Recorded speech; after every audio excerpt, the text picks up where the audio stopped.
the Big 3 released a statement on Dwight Howard and Lance Stephenson.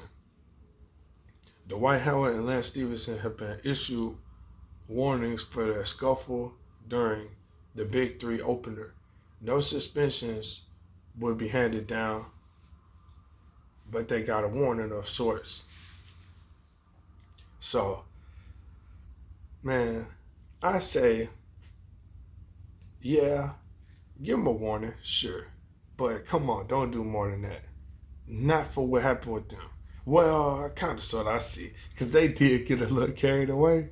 If you haven't seen it, please go support Ice Cube and the Big 3 and check out the video. But right now, this is for the people that have seen it already. We're just going to go over what we think about it, right? So this is what I think about it.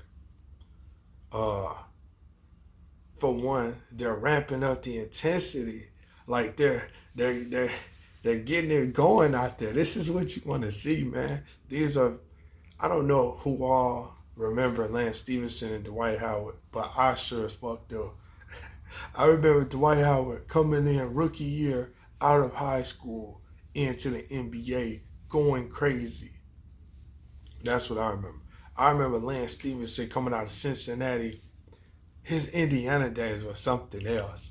Other than that, he had an all right career, but his Indiana days, that guy was a baller, and he made a lot of noise. And he had an electrifying game. Both of these guys had electrifying games, but for different reasons.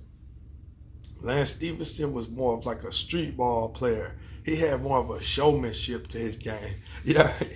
So he'll give you 14, 15, 18, 19, but it ain't gonna look like your normal it ain't gonna look like your normal 17, 18, 19, nigga. His shit gonna look like 50 because all of his points he's gonna do the full. He's gonna celebrate after absolute every motherfucking bucket. And you better not let him catch fire, because it's gonna be a long night. That's how Lance Stephenson was. D12 was straight bully ball dominance, like brick wall. D12 was like a mobile brick wall, nigga. Yeah, that nigga was solid. He was a motherfucking brick wall out there, bro. That's how D12 was. He was a running, jumping brick wall, bro.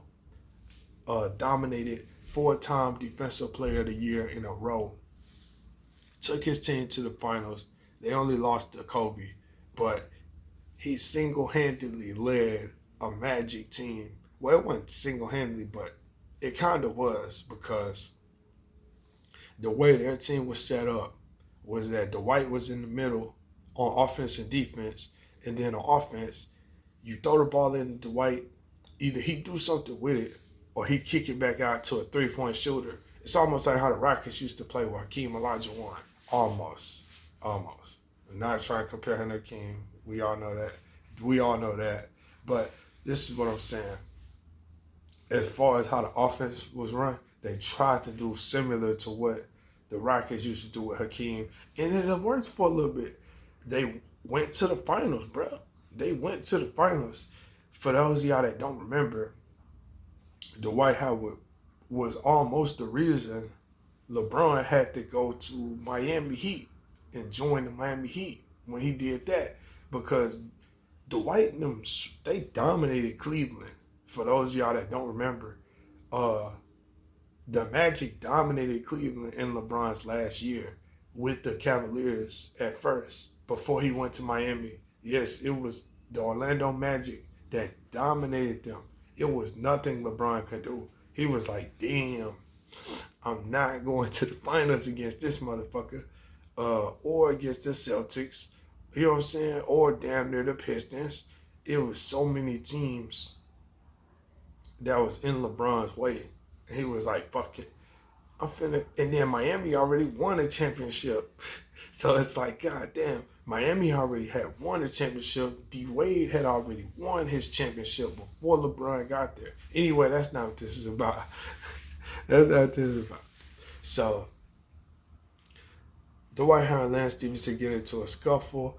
I think this is a good sign This is them ramping up the intensity for the big three. This means that, hey, they out there playing for real. You got the right players in the league now, so I think the league is definitely in good hands. You got Lance Stephenson, you got Michael Beasley out there, and they're on the same team right now. How about that? You know what I'm saying? Two of the showman type players that are elite level scorers at that. They're elite players, like high IQ elite players.